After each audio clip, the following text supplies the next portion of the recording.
সালাম আলাইকুম দুলা ভাই। না না ঠিক আছে, আপনার পরিচয় না, আপনার সাথে আমার এমনিও পরিচয় আছে। আমি আপনার বাড়িতে যাইছিলাম না রামসার কাজীপুরে, আমি 2 বার গেছি।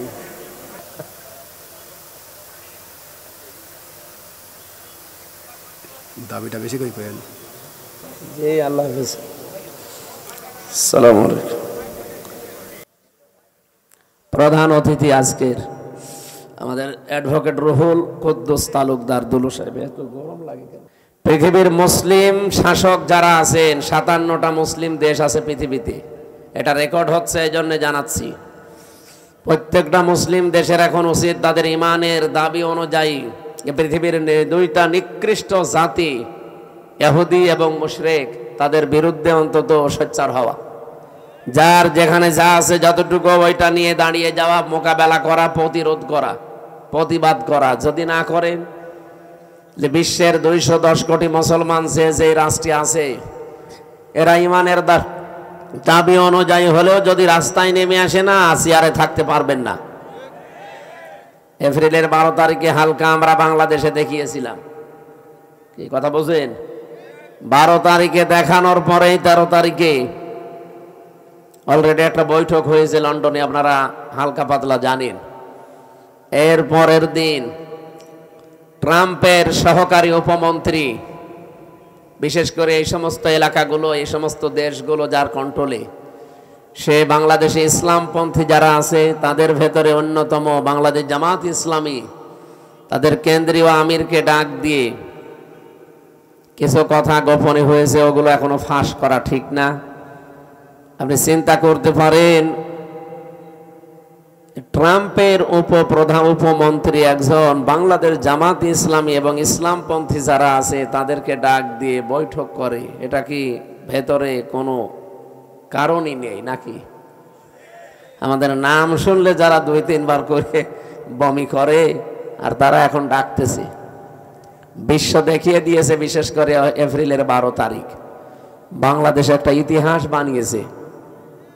এতদিন পর্যন্ত যারা এই দেশে অন্তত একটু হালকা পাতলায় আশায় ছিল যে ববু আবার আসবে, 12 তারিখের পর থেকে তাদের আশা গুড়ে বালি। এই জন্য 15 তারিখে যে মানুষগুলো ফ্যাসিস্ট ছিল, স্বৈরাচার ছিল, তাদের দোসর যারা, তারা এখন অনেকে জেলখানায় আছে, এখন অনেকে পালিয়ে আছে।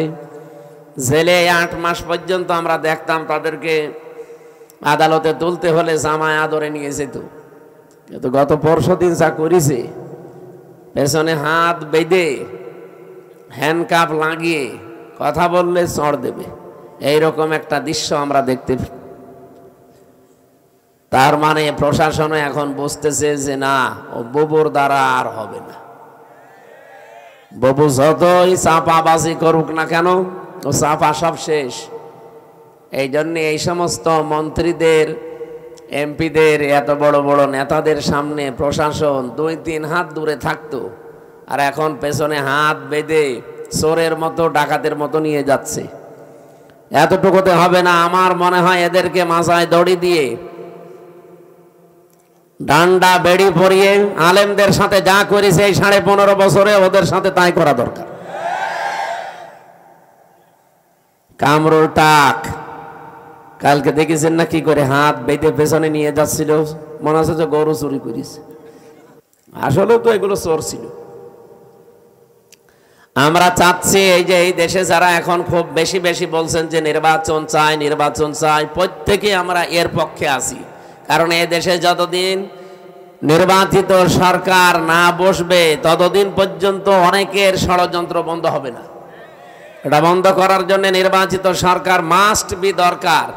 কিন্তু তার চাইতেও আগে দরকার যে 2732 জন মানুষ জীবন দিল, তাদের রক্তের অন্তত কিছু দেখানো।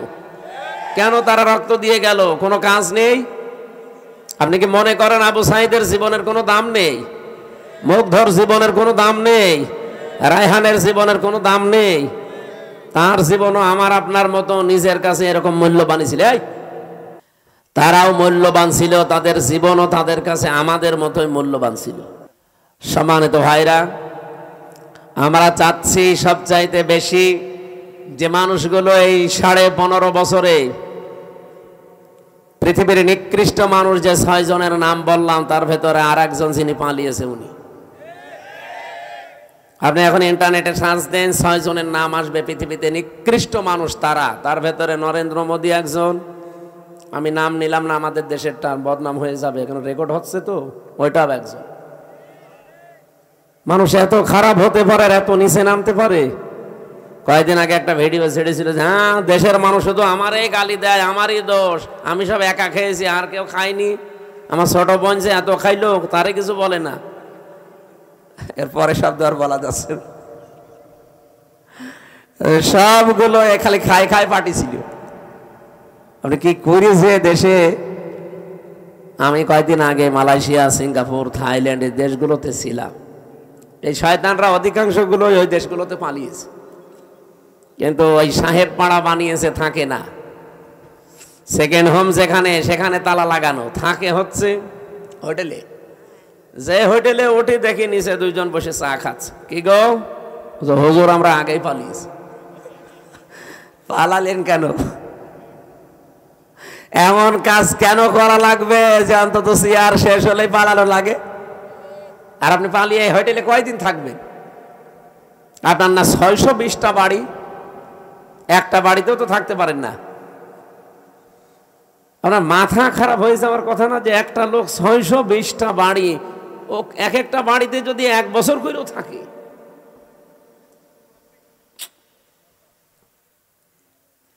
এই টাকাগুলো বাইরের দেশে পাচার না করি, এগুলো যদি বাংলাদেশে কর্মসংস্থান তৈরি করতেন।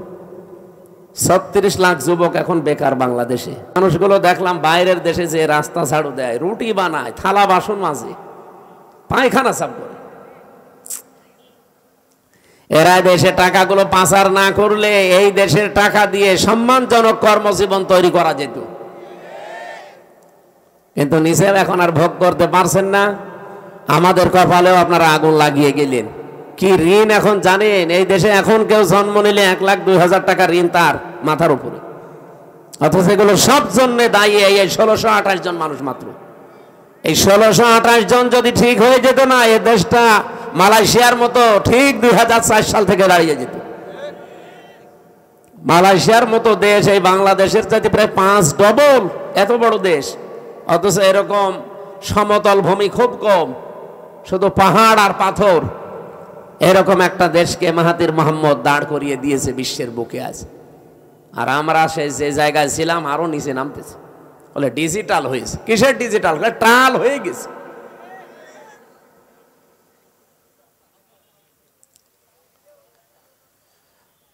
যারা আমরা চাই নির্বাচন কালকেই দিয়ে দেন, কিন্তু 1628 জনের একজনও চেয়ারে থাকা যাবে না। যারা জালেম ছিল, জালেমের দোসর ছিল, সবগুলো তাড়াতাড়ি নামিয়ে দেন, নতুন মানুষ ওখানে বসান। এই 15.5 বছরে যারা বৈষম্যের শিকার ছিল, এই মানুষগুলোকে নিয়ে সেখানে বসান। কালকে নির্বাচন দিয়ে দিন, কালকে সুষ্ঠু হবে। এই 1628 জন কারা? যারা এই 15.5 বছরে এই কাজ কারবার করেছিল। এই শুধু নাটোরের জেলার ডিসি গেছে কুষ্টিয়ায়, কুষ্টিয়ারটা এসেছে কুড়িগ্রাম, কুড়িগ্রামেরটা চট্টগ্রাম, এই পাল্টিয়েছে। এখনো পর্যন্ত জালেমদের যতগুলো বিচারপতি, জজ, সব তারাই আছে প্রায়। এগুলোকে আপনি মনে করেন যেগুলো মানুষ ছিল? এই কালকে একটা বিচারপতির ভিডিও দেখছিলাম, ও এখনো পর্যন্ত হাসিনার গুণগান গায়। ওর নাম হচ্ছে শেখ আহমেদ জমাদার। আমার মনে হয় ওরা যদি কুকুরও দেখে, কুকুরও ঘৃণা করবে। পৃথিবীতে স্বৈরাচার যারা হয়ে যায় তাদের কয়েকটা ক্ষতি সামনের সম্ভাবনা দেখা দেয়। তার 1 নম্বরে পৃথিবীর প্রত্যেকটা সৃষ্টির ভেতরে আল্লাহ একটা ঘৃণা তৈরি করে দেয় তার প্রতি। আপনি তামাম দুনিয়া এখন খোঁজ নিয়ে দেখেন, দুনিয়াতে যারা এখনো স্বৈরাচার আছে তাদের প্রতি শুধু আমরা না, পৃথিবীর যত সৃষ্টি আছে সবার ভেতরে ঘৃণা তৈরি করে দিয়েছে কে? বলুন। 2 নম্বরে ওরা যখন মারা যাবে দুনিয়া থেকে, ওদের জীবনের কোনো ভালো কাজ আল্লাহ কবুল করেনি, আর সর্বশেষ সে যদি ভালো হতেও চায় আল্লাহ সেই লাইন বন্ধ করে দেয়। আপনি ফেরাউনের দিকে তাকানো, কিন্তু শেষ কথা এটা বলেছিল, আন্নাহু লা ইলাহা ইল্লাল্লাযী আমানাত বিহি বানু ইসরাঈল ওয়া আনা মিনাল মুসলিমিন। আমি ঈমান আনলাম ওই আল্লাহর উপরে যার উপরে বানি ইসরাঈলরা ঈমান এনেছে, আমি তো মুসলমান। এরপরও ফেরেশতারা আমারে পানির ভেতরে চোবাই কেন? আসসালামু আলাইকুম দুলা ভাই। না না ঠিক আছে, আপনার পরিচয় না, আপনার সাথে আমার এমনিও পরিচয় আছে। আমি আপনার বাড়িতে যাইছিলাম না রামসার কাজীপুরে, আমি 2 বার গেছি।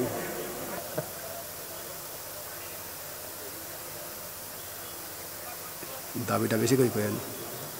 জি আল্লাহ হাফেজ। আসসালামু আলাইকুম। প্রধান অতিথি আজকের আমাদের অ্যাডভোকেট রুহুল কুদ্দুস তালুকদার দুলু সাহেব। এত গরম লাগে কেন? আমরা কথা তুলছিলাম কি, পৃথিবীর ময়দানে আল্লাহ রাব্বুল আলামিন যত স্বৈরাচারের জীবনী আমি পড়েছি, এই মানুষগুলোর বড় ক্ষতি হচ্ছে, ঘৃণা তৈরি করে দেয় সৃষ্টি জগতের ভেতরে তার প্রতি। 2 নম্বরে ওর শেষ ঠিকানা, যেটা জীবনের শেষ দিন পর্যন্ত যখন ভালো হওয়ারও চেষ্টা করে, ওকে আল্লাহ আর ভালো করার রাস্তা রাখে না। এই লোকটা সর্বশেষ বলেছিল যে আমি ঈমান আনলাম, এরপরও ফেরেশতারা আমার এভাবে পানিতে চুবায়।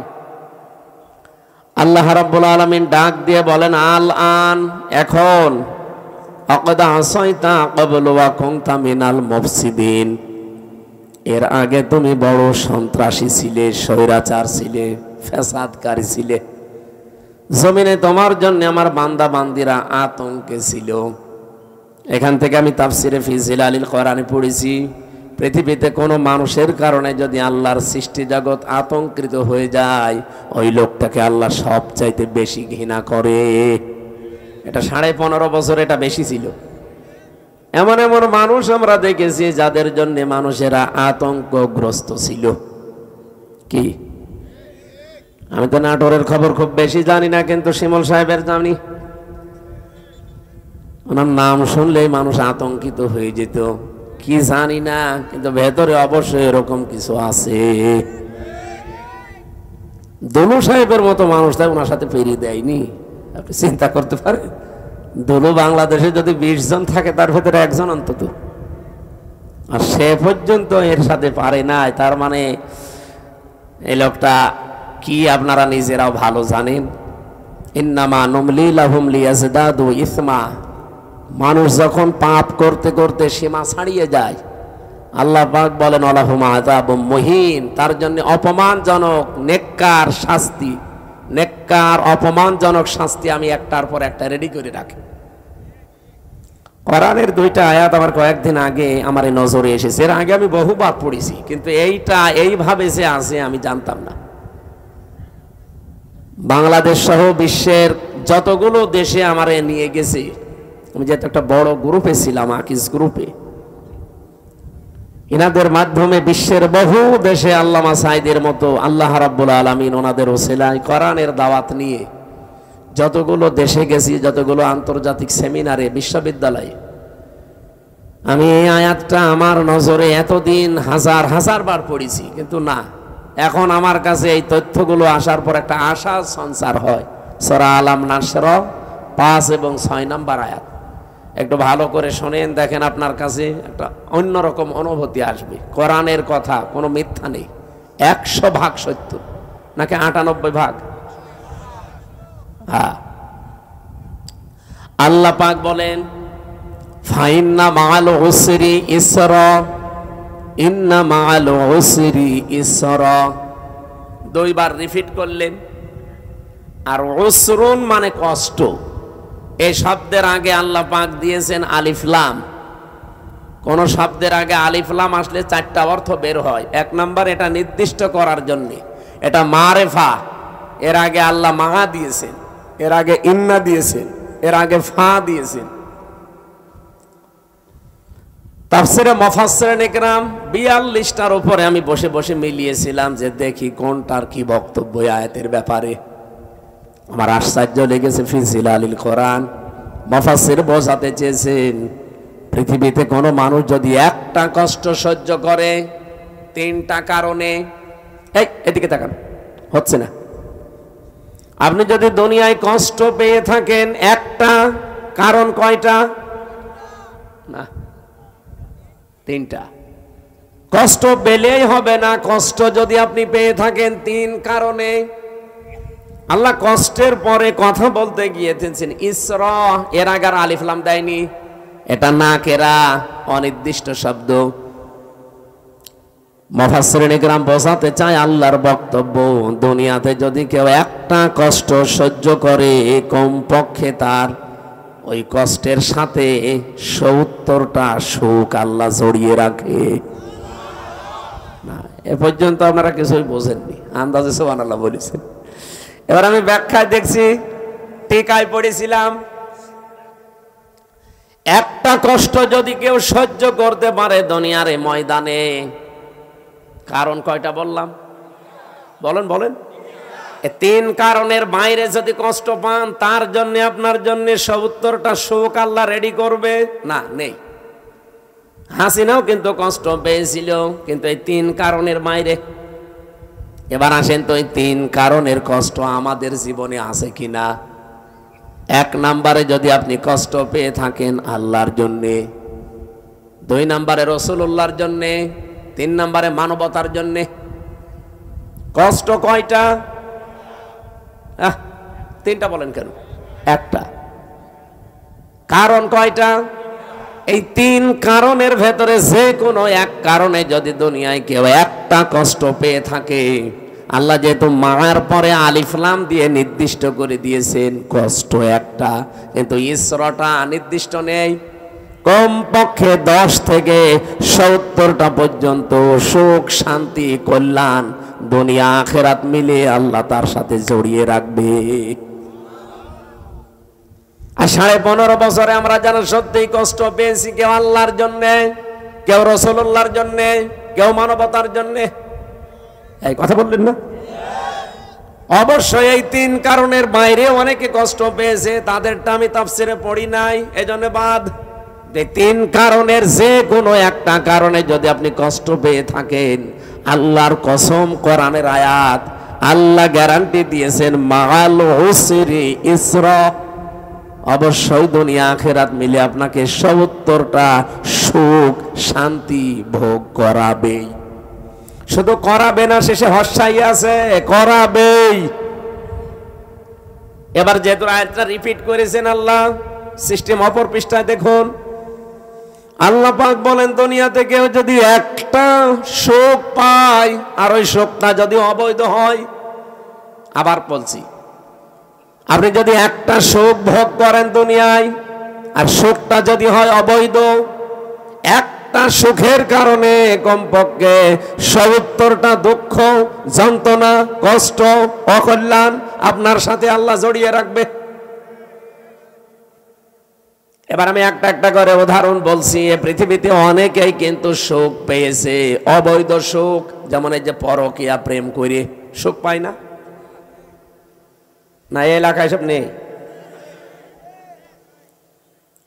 যারা পরকীয়া প্রেমে লিপ্ত আছেন, আপনিও সুখ পেয়েছেন, শান্তি পেয়েছেন, কিন্তু এটা কি বৈধ না অবৈধ? বলেন বলেন। এরকম অবৈধ সুখ একটা যদি ভোগ করে থাকেন, আপনাকে আল্লাহ কষ্ট দেবে, দুঃখ দেবে কয়টা? ৭০টা। আপনি আপনার মিলান, 15.5 বছরে যারা ক্ষমতায় ছিল, বৈধভাবে না অবৈধ? তাহলে সুখ তারা পায়নি? বলেন বলেন। যত সুখ পেয়েছে সব বৈধ সুখ না অবৈধ? আপনি এবার হাসিনা থেকে শুরু করে যারা ছিল বলেন, এই 15.5 বছরে যদি অন্তত 50টা সুখ পেয়ে থাকে, আমি কি সুখের নামগুলো বলবো? আরে সুখের নাম বলার দরকার কি? আপনি তো সুখ পেয়েছেন, বাবা শাহজালাল সব হালাল করে নিয়েছিলেন। যেটা আপনার না, জোর করে সেটা আপনি দখল করে নিয়েছিলেন। নবীজির হাদিস আমি পড়েছিলাম প্রথমে, এটা হযরতে আবু যর থেকে বর্ণিত। বিশ্ব নবী বলেন, মানিদ্দাআ মা লাইসা লাহু ফালাইসা মিন্না ওয়ালিয়াতাবাওয়া মাকআদাহু মিনান নার। মুসলিম শরীফের হাদিস। এদিকে তাকান। এক নম্বরে নবীজি বলেন, দুনিয়ার এই ময়দানে যেটা তোমার না, জোর করে যদি ওটা কেউ জোর জবরদস্তি করে দখল করে নেয়, দুইটা শাস্তি তার জীবনে মাস্ট বি হবে। এক নম্বরে ওই দিন থেকে ফালাইসা মিন্না, ও আমার উম্মত থেকে বের হয়ে গেছে। দুই নম্বরে ওয়ালিয়াতাবাওয়া মাকআদাহু মিনান নার। আল্লাহ পাক বলেন, নবীজি বলেন, এটা মুসলিম শরীফ যেহেতু নবীজির কথা, ও নিজের জায়গা যেন জাহান্নামে একটা লিখে বরাদ্দ করে রেখে দিয়েছে। হ্যাঁ, এখানে হাদিসের ব্যাখ্যায় মুহাদ্দিস যারা, তারা ব্যাখ্যা করতে গিয়ে দিয়েছেন, যে জিনিস আপনার না, ওইটা যদি আপনি আবার নিয়ে নেন, আপনার জন্য এই দুইটা শাস্তি। কিন্তু আপনার জিনিস যদি কেউ দখলে রাখে, ওইটা যদি আপনি ফেরত নেন, এটার জন্য আপনার ওই দুইটা শাস্তি নেই। বোঝেননি? আমি জানি না। আপনার যে জিনিস দখল করে নিয়েছে একজন, আপনি যদি এখন কিছু পেয়ে ওইটা আবার নিজের আয়ত্তে নিয়ে নেন, আপনার জন্য হাদিসে বর্ণিত ওই দুইটা শাস্তির একটাও হবে না। কিন্তু যে জিনিস আপনার না, জোর করে যদি আপনি নিজের দখলে দুনিয়ায় নিয়ে নেন, আপনি ওই দিন থেকে নবীর উম্মতের বাইরে চলে গেছেন। আপনি নামাজ পড়তে পারেন, রোজা রাখতে পারেন, হজ করতে পারেন, কিন্তু নবীর উম্মত আপনি আর নেই। হ্যাঁ, কিন্তু ওটা যদি আপনারই ছিল, দখল করেছিল একজন, সেটা আপনি আবার ফেরত পেয়েছেন, আপনার জন্য শাস্তি না? এই বাংলাদেশে অনেকের নামে আমরা দেখি, খালি চাঁদাবাজির কথা শুনলে, একজনের জিনিস নিয়ে নিয়ে, এটা শুনলে খালি এক দলের প্রতি আর এক দলের প্রতি এই যে কাদা ছোড়াছড়ি চলছে। আরে ভাই, আপনাকে আগে বাস্তবতা বোঝা লাগবে। যেই লোকটার কাছ থেকে 15.5 বছরে আপনি কত কিছু নিয়েছেন, নিজের বিবেককে জিজ্ঞাসা করেন। এই মানুষগুলো যদি এখন সেগুলো ফেরত পায়, ফেরত নিয়ে নেয়, সে তো আর জোর জবরদস্তি করে নেয়নি, তার নিজের জিনিস সে নিয়েছে। এরকম কিছু যদি হয়ে থাকে, তাহলে হাদিসের এই দুইটা শাস্তি তার জন্য না। আমি আবার বলছি, আমি আমি নিজে একজন ভিকটিম। এই 15.5 বছরের ভেতরে, বিশেষ করে 3 বছর জেলে থাকাকালীন, আমার বাবার বৈধ সম্পদ, এবং আমি চাকরি করতাম আকিস গ্রুপে, খতিব ছিলাম, সেখান থেকে তারা অবৈধভাবে বহু টাকা এমনিতেই নিয়েছিল। নাকি আমার কাছে টাকা পাইতো? বলেন। আমার ধরার পরে বলেছিল 50টা মামলা দেব, এক্ষুনি 10 লাখ টাকা দেওয়া লাগবে। বাবা তো গ্রাম্য মানুষ, জমি জায়গা বিক্রি করে যা তা করে ওরে 8 লাখ সঙ্গে সঙ্গে দিয়েছিল। ও শয়তান, তারপরও আর একটা মামলা দিয়েছে। এভাবে খেপে খেপে বাবার কাছ থেকে প্রায় 32 লাখ টাকা নিয়েছে। আকিস গ্রুপের কাছেও নিয়েছে প্রায় 30-32 লাখ। 3 বছরে বলেন তো, এত টাকা যারা নিল, ওই টাকার মালিক তো তারাই, আর ওগুলো বৈধ মালিক। এখন যদি ওই টাকাগুলো আমি ফেরত চাই, আমার অন্যায় হবে, কারণ জিনিস তো আমারই। আপনি তো জোর করে জবরদস্তি করে উল্টাপাল্টা মামলা দিয়ে টাকাগুলো নিলেন। এখন আপনার বিরুদ্ধে মামলা দিলে ওই টাকা যদি সরকার আমারে ফেরত দেয়, তে আমার দোষ কিসের? আমার জিনিস আমি ফেরত পেয়েছি। কয়েকদিন আগে যে সিরাজগঞ্জ গোল চত্বরে বসেছিলাম, তারেক জিয়া সাহেবের গ্রামে গিয়েছিলাম এক মাহফিলে, গাবতলী থানা না, ওই গ্রামে গিয়েছিলাম আগস্টের 5 তারিখের আগে। স্টেজ থেকে তাড়তে তাড়তে মাঠের ভেতরে ওসি সহ আমারে প্রায় 1-1.5 কিলোমিটার তাড়িয়েছে। পা মা কেটে ওই দিন আমার গাড়িটা ড্রাইভারটা ধরে আটকে রেখে দিয়েছিল। পরবর্তীতে যাদের পাঠালাম তাদের বলেছে টাকা দিতে বলেন। কিসের টাকা? দেওয়া লাগবে। 1,13,000 টাকা গুছিয়ে দিয়েছিলাম বিভিন্ন জায়গা থেকে। ওই দিন তো আমি নিজেই পালিয়ে বেড়াচ্ছি। ওটা মে মাসের মনে হয় শেষের দিকে হবে। আগস্টের 5 তারিখের পরে সেই দেশ পরিবর্তন হয়ে গেছে, ওর নামে বিভাগীয় মামলা হয়েছে। ওরে এখান থেকে পাঠিয়ে দিয়েছে কক্সবাজারের টেকনাফে। ওর বন্ধু এখানে চাকরি করে, আর একজন খোঁজ পেয়েছে যে আমার মাহফিল সিরাজগঞ্জে, ওই জায়গা থেকে চলে এসেছে। এসে আমি চা খাচ্ছিলাম, হঠাৎ করে এসে বলছো, হুজুর আসসালামু আলাইকুম, আমারে মাফ করে দেন। কে আপনি? বলছে আমি সেই ওসি আজাদ। আরে ভাই, আমি আপনারাই খুঁজতেছি। আপনি যে বেকার আমার গাড়িটা আটক করে নিয়ে এতগুলো টাকা নিলেন, আর আমার যে তাড়া দিয়েছিলেন, হুজুর আমার বিভাগীয় মামলা হয়েছে, আমার চাকরি মনে হয় থাকবে না, আমারে দিয়েছে সেই বান্ধব কি কক্সবাজারের টেকনাফে। আমি অনেক কষ্ট করে এসেছি আমার এই বন্ধুর মাধ্যমে খোঁজ নিয়ে, আপনি আমারে মাফ করে দিয়েন। কোনো অনুষ্ঠানে যেন অন্তত আমার নামে কিছু বললেন না। আমি কিছু বলবো না, আগে টাকা ফেরত দেন। আচ্ছা টাকা নেই, টাকা নেই তো কিসের মাফ? 7 দিন সময় দিলাম, টাকা ফেরত দেওয়া লাগবে। আপনাদের এই নাটোরের সন্তান একজন ছিল আব্দুল বারী রশিদি, এই যে সিংড়ায় বাড়ি, ওই ভাইয়ের গাড়ি আটকিয়েছিল। শেষ পর্যন্ত এখানে ডিস্টার্ব করা যাবে না, থাক এখানে দাঁড়িয়ে থাক ভাই, আপনি জানেন, আপনি এখানে এসে বসেন তো ভাই।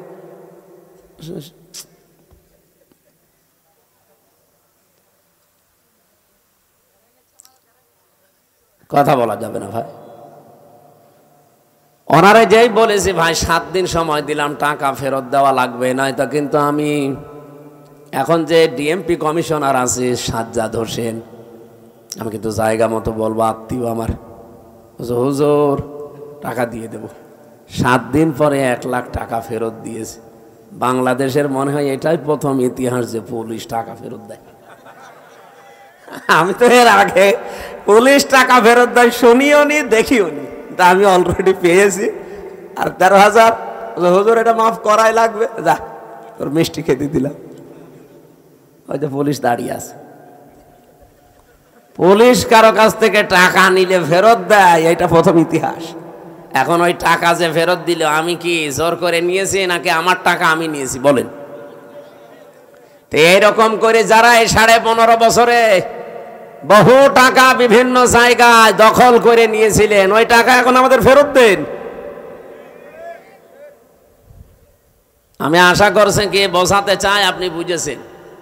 সুতরাং যারা এতদিন মাল কামিয়েছেন, বাংলায় বললাম, এই টাকাগুলো যার কাছ থেকে নিয়েছেন তার ফেরত দিয়ে দিন, নাই তো সে আপনার কাছে যে নেবে তখন তার নামে আপনি বদনাম বের করবেন। উনি জোর জবরদস্তি করে, চাঁদাবাজি করে, চাঁদাবাজি করেছে, তার জিনিস ফেরত নিয়েছে। এরকম যত জায়গায় যার জিনিস ছিল সবগুলো ফেরত নেন। ইসলামী ব্যাংক যাদের, তারা ফেরত পেয়েছে। আরো কিছু আছে, আমরা চাই সবগুলো তার ফেরত দিয়ে দেন, নিজে দুনিয়া থেকে মুক্ত হন।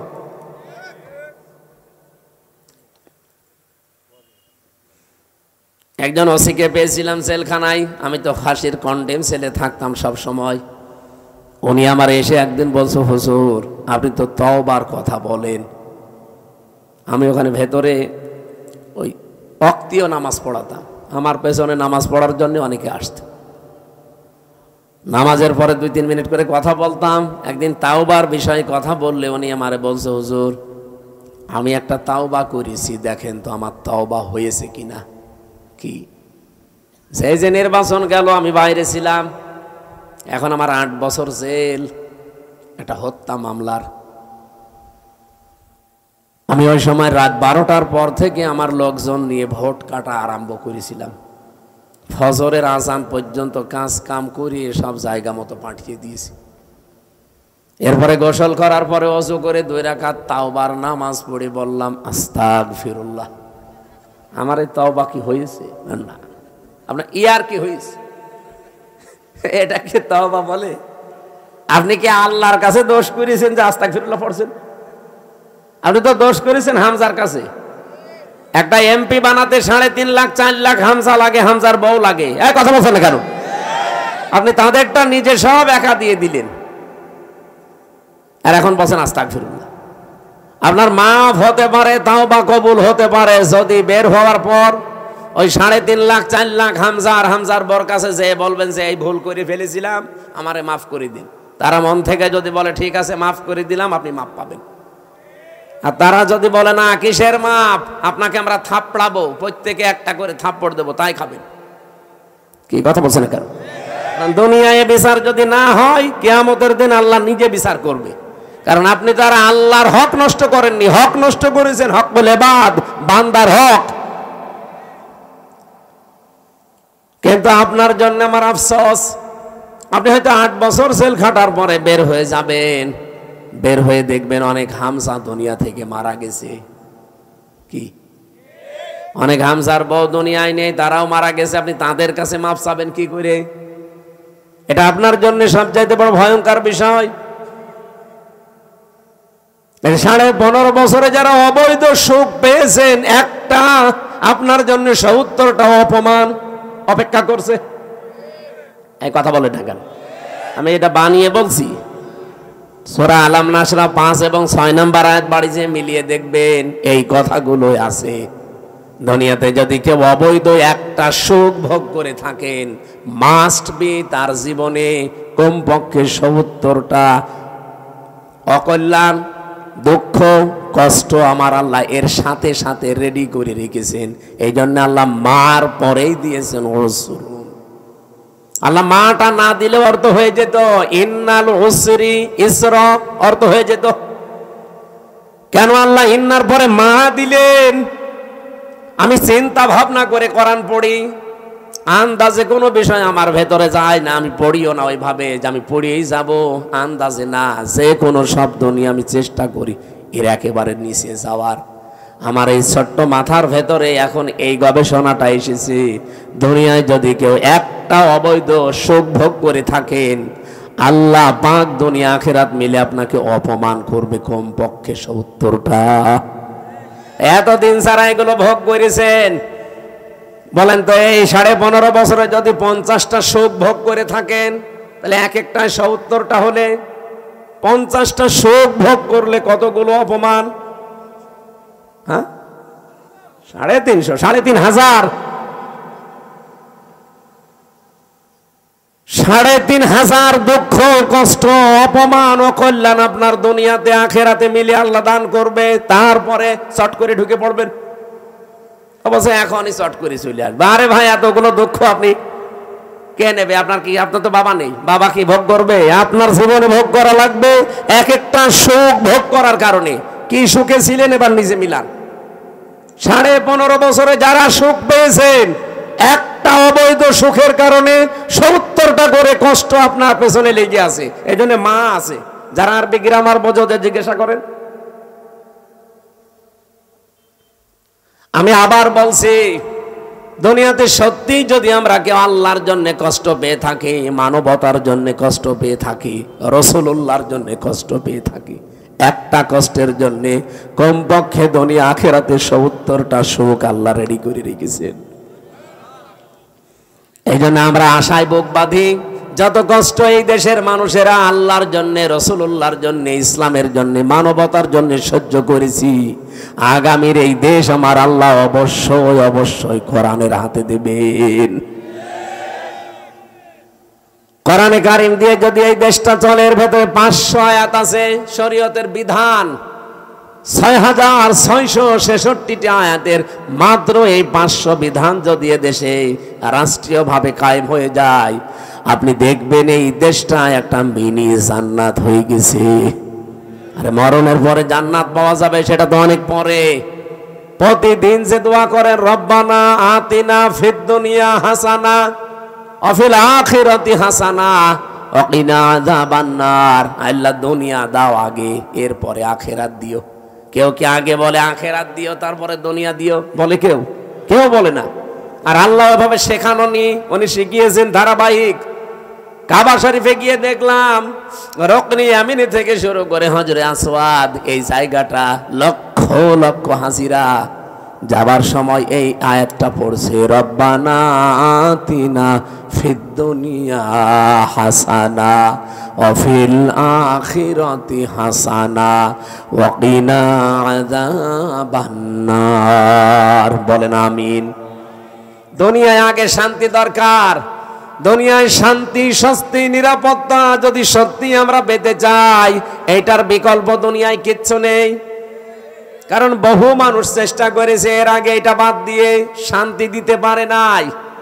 আপনি তাকান এই পৃথিবীর দিকে, কত মানুষ শান্তি দেওয়ার জন্য চেষ্টা চালিয়েছে, কিন্তু কাঙ্ক্ষিত মানের শান্তি দিতে পারে নাই। উন্নত দেশগুলোতে আপনি মনে করেন খুব শান্তিতে আছে, কোরআনের আইন বাদ দিয়ে না। আমি বাইরের দেশগুলোতে আমাদের নরসিংদীর বাবুরহাটের মতো শান্তি পাইনি। রাত 8টা 8:30টার পরে বড় বড় মার্কেটগুলো, শপিং মল সব বন্ধ করে দেয়, কারণ নিরাপত্তা দেওয়ার মতো তাদের হাতে কোনো মাল ম্যাটারেস নেই। এত পাহারাদার, এত উন্নত প্রযুক্তি, এইটা যদি থাকে, তারপরও তো বাংলাদেশে এটা এখন নেই। আপনি নরসিংদী বাবুরহাটে রাত 12টা 1টা 2টা নেই, দেখেন মানুষ কিভাবে ব্যবসা করছে। হযরত ওমর জানিয়েছিলেন কোরআনের 500 আইন যদি পৃথিবীতে কায়েম হয়ে যায়, হাজরে আসওয়াদ থেকে হাজরা মাউত পর্যন্ত, সানাই থেকে হাজরা মাউত, এ বিশাল রাস্তা, একজন সওদাগার লক্ষ লক্ষ টাকার মালামাল নিয়ে চলতে থাকবে, একজন যুবতী মেয়ে পোড়া শরীরে গহনা গাঁটি নিয়ে চলতে থাকবে। ওর মনের ভেতরে একটা ভয় কাজ করবে না, শুধু আল্লাহর ভয় বাদে অন্য কারো। আমরা তো ওই রকম পরিবার চাই, ওই রকম সমাজ চাই, ওই রকম দেশ চাই। টেকনাফ থেকে তেতুলিয়া পর্যন্ত একজন মানুষ লক্ষ লক্ষ টাকা নিয়ে আসবে, ওর মনের ভেতরে ছিনতাইয়ের ভয় থাকবে না, চুরির ভয় থাকবে না, কোনো ডাকাতির ভয় থাকবে না। একটা ভয় থাকবে, কার? বলেন বলেন। মিনি জান্নাত হয়ে যাবে দেশটা। ওই দৃশ্যটা আমরা চোখে দেখতে চাই। জীবনে প্রতিদিন আমার মনে হয় এই দোয়াটা আমি অন্তত যে কোনো একবার করি, আল্লাহ পৃথিবীতে কিছুই যদি তোমার কাছে কবুল না হয়, 3টা বছর বিনা কারণে জালেমদের জিন্দানখানায় বন্দী ছিলাম, কষ্ট তো কম বেশি পেয়েছি, ওরা আর আমাদেরকে আরো বেশি কষ্ট দিয়েছে। আমি তারেক জিয়া সাহেবের পিএস জনাব মিয়া নুরউদ্দিন অপু ভাই, ওনার বন্ধু গিয়াসউদ্দিন মামুন ভাই, এই 2 জনের সাথে আর আল্লামা মামুনুল হক, এই 4 জন আমরা পাশাপাশি ছিলাম 3 বছরে। মিয়া নুরউদ্দিন অপু ভাই আর মামুনুল হক, এই 2 জনের যে স্যাক্রিফাইস আমার প্রতি আমি জীবনও বলতে পারবো না। এই জন্য যেখানে যাই আমি অপু ভাইয়ের জন্য, মামুন ভাইয়ের জন্য, মামুনুল হকের জন্য আগে দোয়া করে নেই, আল্লাহ পাক দুনিয়া আখিরাতে তাদের যেন উত্তম পুরস্কার দান করেন। বহু কষ্ট পেয়েছে লোকগুলো বিনা কারণে, বিশেষ করে অপু ভাইয়ের মতো মানুষ। এখন পরিবর্তন হয়ে গেছে যতটুকুই, কি কষ্ট দিতে এই মানুষগুলো। 24 ঘন্টা সিসি ক্যামেরা লাগিয়ে, 2 জন পাহারাদার আমাদের 4 জনের জন্য আলাদা বসানো, 24 ঘন্টা তালা লাগানো, ফাঁসির কন্ডেম ছেলে। মনে হচ্ছে আমরা কি করেছি। খালি ওনাদের তারেক জিয়ার সাথে সম্পর্ক আর আমাদের ইসলামের সাথে সম্পর্ক, এই তাছাড়া আমার কি দোষ পেয়েছিল বলে? আমারে মামলা দিয়েছে, আমি নাকি আনসারুল্লাহ বাংলা টিমের প্রধান, কি অসাতা আমি জানি না। সেই ভুয়া মামলা দিয়ে 3 বছর রেখে দিবে। আরে জেলে দিলেও তো থাকা যায়, নাটোরে তো জেলখানা, জেলা কারাগার গুলোতে থাকা আর বাড়িতে থাকা প্রায় সমানই। কিন্তু আমাদের এই গেছিল হাই সিকিউরিটি জেলে, ফাঁসির সেল, কন্ডেম সেল, ওর ভেতরে আবার 24 ঘন্টা তালা লাগানো। কিছু পড়তেও দিত না। একবার কারারক্ষী দেবদুলাল বললাম যে স্যার একটা বই নিয়ে এসে দিতে পারেন না? হুজুর আমার সুন্দর সুন্দর বই আছে, একটা নিয়ে দেব। এসে দেখি দিয়েছে বঙ্গবন্ধুর আত্মজীবনী। এটা পড়ে করবো কি? না, অনেক জ্ঞান আছে এর ভেতরে। পড়েছিলাম, ওরাটা কি করবো, কোনো বই নেই তো, সারাদিন সারা রাত ওই বই।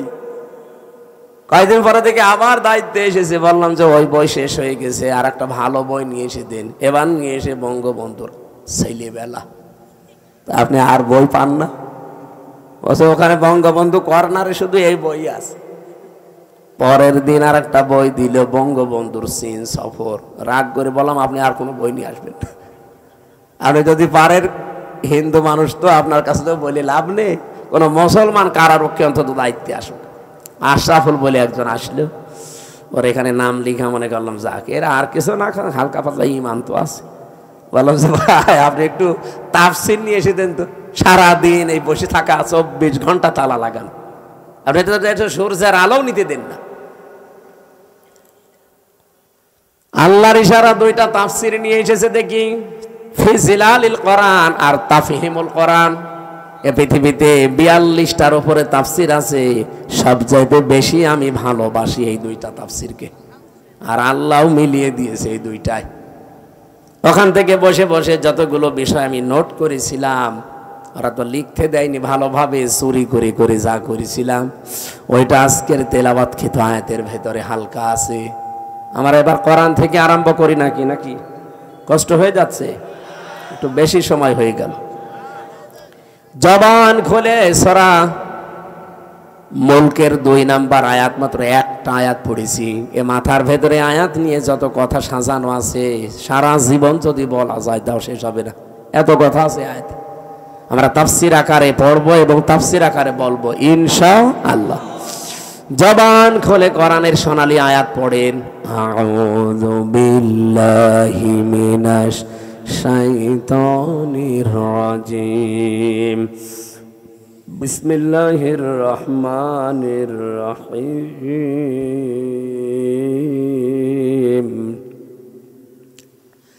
الذي خلق الموت والحياة ليبلوكم أيكم أحسن عملا وهو العزيز الغفور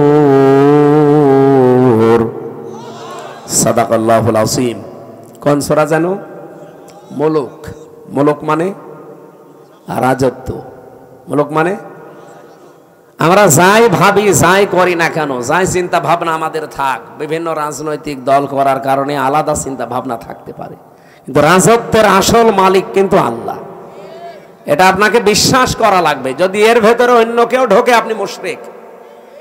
এক কথা বলছেন, রাজত্বের মালিককে ক্ষমতায় পৃথিবীতে কেউ দিতে পারবে না আপনাকে, ক্ষমতায় দিতে পারবে শুধুমাত্র আমার আল্লাহ। হ্যাঁ, আপনার যদি অন্য কোনো বিশ্বাসের ভেতরে ঢোকে যে না আমেরিকা আমারে পারবে, ভারত আমারে পারবে, জনগণ আমারে পারবে, আল্লাহর কসম আপনার ঈমান শেষ, আপনি মুশরিক হয়ে গেছেন।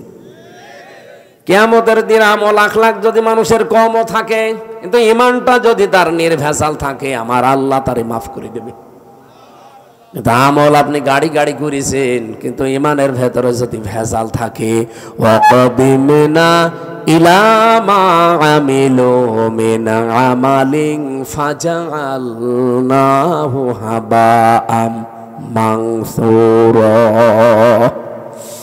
এই পৃথিবীতে কোনো মানুষ যদি শিরিক যুক্ত আমল নিয়ে আল্লাহর কাছে হাজির হয়, যে এই দেখেন ওর আমলটা, দেখার পরে আল্লাহ ধুলি কণার মতো ওর মুখের উপরে নিক্ষেপ করবে। আল্লাহর এক বান্দা আয়াতটা নিয়ে চিন্তা করছিলেন। এক বাজারে গেছে বাজার করার জন্য, হঠাৎ বাজারওয়ালা দোকানদারকে 100 টাকার একটা নোট দিয়ে বাজারগুলো সদাইগুলো দিয়ে দেন। উনি এভাবে উলট পালট করে বলছে, হুজুরে টাকা চলে না, অচল টাকা, এর মাঝে যে একটা দাগ থাকার দরকার ওটা নেই, এটা জাল টাকা, ভেজাল, আপনি নিয়ে যান, অন্য সময় দিয়ে যাবেন। যেই বলেছে এটা জাল অচল, উনি সেন্সলেস হয়ে গেছে। লোকজন এসে বলেছে, দোকানদার এই লোকটাকে মেরেছেন। বলছে না, আগে ওর হুঁশ ফেরান। পানি দিয়ে বাতাস দিয়ে যখন হুঁশ ফিরিয়ে এসেছে, ওরে জিজ্ঞাসা করছে, ভাই আপনি অজ্ঞান হয়ে গেলেন কেন? লোকটা বলছে, দেখেন ওকে আমাকে কিচ্ছু বলে নাই, মারিও না।